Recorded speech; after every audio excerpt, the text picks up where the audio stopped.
রাজু, আমার পোষা পাখি মিঠু, রুবিনা এবং সাবিনা, এবং এরা সকলেই আমার বন্ধু। আজ আমার চাচাতো বোন রুমি আপার বাচ্চার প্রথম শক্ত খাবার খাওয়ানোর অনুষ্ঠান করতেছি। দেখো দেখো আমাকে পড়ি আইছে। পড়ি আসছে, পড়ি পড়ি আসছে, দেখো, দেখো। আমাকে পড়ি আসছে, দেখো দেখো।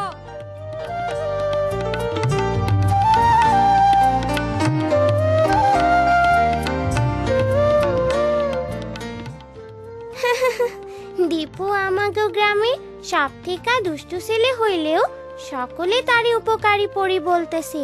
কি এরা বিশ্বাস হচ্ছে না? আপনারা কি জানতে চান কিভাবে এরা হইল? তাহলে শুরু করি। ঠিক 6 মাস আগে যখন রুমি আপা আমাগো বাড়িতে তার বাচ্চা হবার জন্য আইছিল, তখন থেকেই এই গল্পের শুরু।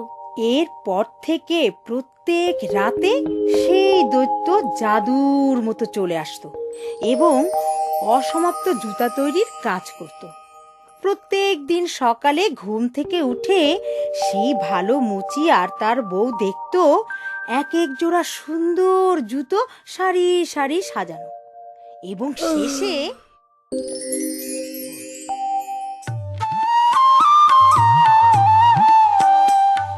পরের দিন আমরা সব বন্ধুরা মিলে ভাবতেছিলাম কিভাবে ছুটির দিনগুলো কাটাবো।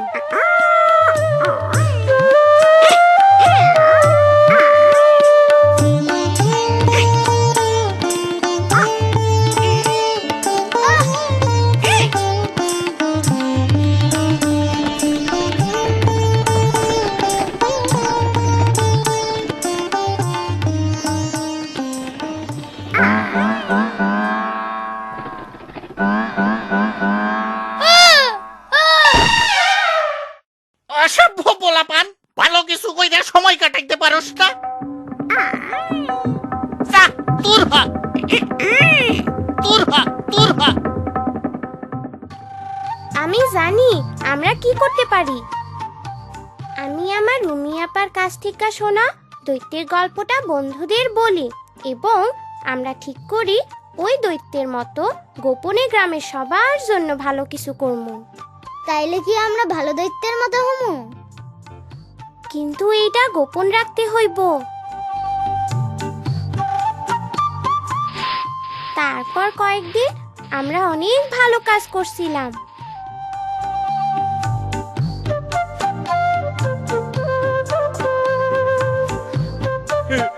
তাড়াতাড়ি আসো, তাড়াতাড়ি আসো, দেখো আমাদের উঠান পরিষ্কার পরিচ্ছন্ন। ওমা, কে যেন আমার গরুর গোয়াল পরিষ্কার করে রাখা গেছে। ও মা, এসব কারা করলো? এইটা নিশ্চয়ই কোনো পরীর কাম। হ হ, পড়ি পড়ি হইব। আমরা সবাই পালা কইরা কাজগুলো করতে থাকি যাতে কেউ আমাগো সন্দেহ করতে না পারে। একমাত্র দীপুই আমাগো সাথে যোগ দেয় নাই। সে ঠিক করছিল এই গরমের ছুটিতে কি কইরা উঠতে হয় তাই শিখবো। মিনা, রাজু আসো, দেখে যাও, রুমির বাচ্চা হইছে। বাচ্চা হইছে, বাচ্চা হইছে। মিনা, রাজু কি সুন্দর মেয়ে হয়েছে দেখো। বাচ্চার মুখে একটু মধু দিতে হইব না? না দাদি, শিশু জন্মের পরপরই যা দরকার তা হলো শুধুমাত্র মায়ের বুকের দুধ, যা শিশুকে সকল রোগবালাই থেকে রক্ষা করে। 6 মাস বয়স পর্যন্ত শিশু শুধু মায়ের দুধই খাবে, এমনকি পানিরও প্রয়োজন নেই। গ্রামে রুমি আপার মতো অনেকেই মা হইছে, কিন্তু রুমি আপার কোনো সমস্যা না হইলেও অন্য মায়েদের কিছু সমস্যা হয়েছিল। শোনো, মনে হয় আমাগো খোকন ঠিক মতো দুধ পাইতাছে না। আরে গরুর দুধও খাওয়াইতে হইব। ও না, উনি তো ঠিক বলতেছেন না। চলো মিনা, ওরা আমাকে দেখে ফেলবো। কিন্তু পড়ি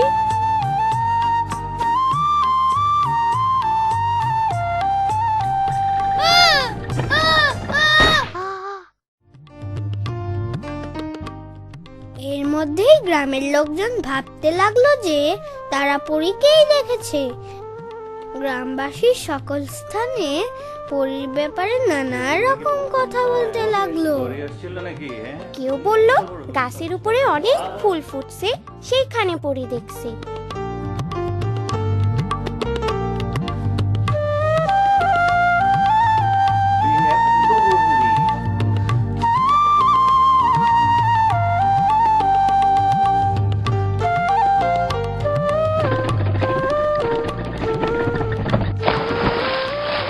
রুমিয়াপার বাচ্চাটা বড় হইতাছে, কিন্তু রুমিয়াপার মনে সন্দেহ তার বাচ্চা ঠিকমতো দুধ পাইতেছে তো।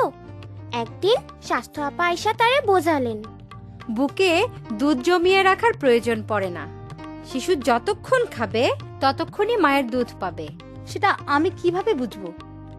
শিশু দিনের মধ্যে 6 বার হিসু করলে বুঝতে হবে সে ঠিকমতো বুকের দুধ পাচ্ছে। মনে রাখবে, শিশুর পেট খুব ছোট। তুমি ভাবতে পারো সে ঠিকমতো দুধ পাচ্ছে না, কিন্তু 6 বার হিসু করলেই বুঝতে হবে সে ভালো আছে। আপা, আমিনা ভাবি মনে করতেছে তার বাচ্চা ঠিকমতো দুধ পাচ্ছে না। সে এবং তার স্বামী ভাবতেছে বাচ্চারে গরুর দুধ খাওয়াইবো। তুমি কেমন করে একথা জানলে মিনা? পরী বলছে। আমার মনে হয় পরেই পারবে আমাদের এলাকার সকল মাকে মায়ের দুধের উপকারিতার সম্পর্কে সঠিকভাবে জানাতে। সকল মাই এটা করতে পারবে, এর জন্য তাদের আত্মবিশ্বাস বাড়ানো দরকার। আত্মবিশ্বাস, আত্মবিশ্বাস। আপার কথায় আমি একটা ভালো বুদ্ধি পাইলাম। যে কোনোদিন বাচ্চা জন্ম হইতে পারে। আগামীকাল বাজার থেকে মধু আর সরিষার তেল কিনে আনমু।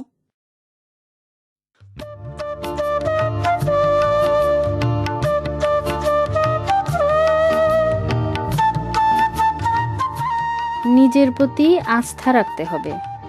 6 মাস পর্যন্ত শিশুকে মায়ের দুধ ছাড়া অন্য কিছু দেওয়া যাবে না। এ ব্যাপারে কোনো কিছু জানার থাকলে অবশ্যই স্বাস্থ্য আপার সাথে কথা বলতে হবে। পরি আমাদের সব সমস্যার কথা জানে। হ্যাঁ, পরীর উপদেশ আমাকে মাইনা চলা উচিত। অবশ্যই আমরা পরীর উপদেশ মাইনা চলমু। সে তো আমাকে সব সমস্যাই জানে। এইটা আবার কি? সিডি নবজাতকের মুখে মধু বা সরিষার তেল দেওয়া যাবে না। নবজাতককে জন্মের সাথে সাথে মায়ের বুকে দিতে হবে। মায়ের দুধ শিশুর জন্য প্রথম প্রতিষেধক, যা তাকে বিভিন্ন রকম রোগ থেকে রক্ষা করে। এসব বিষয়ে স্বাস্থ্যকর্মীর সাথে আলোচনা করতে হবে। ও, তাইলে তো আমরা অবশ্যই পরীর কথা মাইনা চলমু।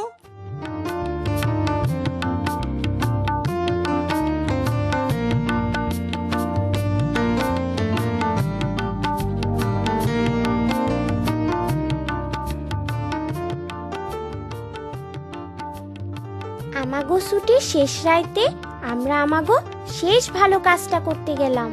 পরীর কাজ শেষ। স্বাস্থ্য আপার কথা গ্রামবাসীদের জানানো হয়েছে। তাছাড়া পরের সপ্তাহে স্কুল খুলবো। আমাগো এখন এই কাজ শেষ করতে হইব। কিন্তু গ্রামের মানুষ তো তাইলে মনে করব হঠাৎ পরে চলে গেল।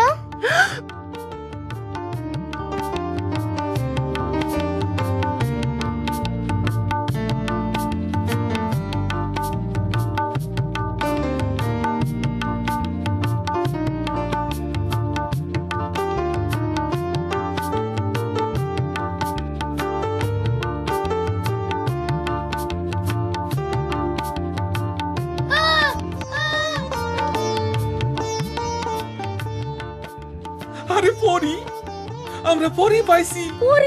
পরী পাইছি। এইভাবেই দীপু হিরো হইয়া গেল। আমরা অবশ্য এতে কিছু মনে করি নাই। আমরা অনেক মানুষের উপকার করতে পারছি এবং স্বাস্থ্য আপার সকল তথ্য সবার মধ্যে পৌঁছাতে পারছি। আর আমরা খুব মজা করছিলাম। খুব মজা, খুব মজা।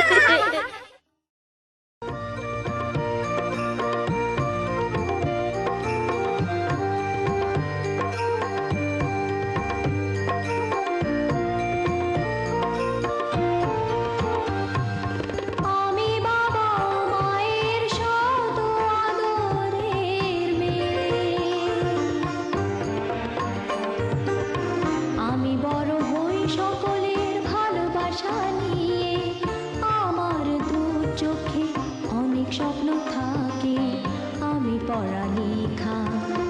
হতে চাই আমি বাবা ও মায়ের সদ আদরের মেয়ে।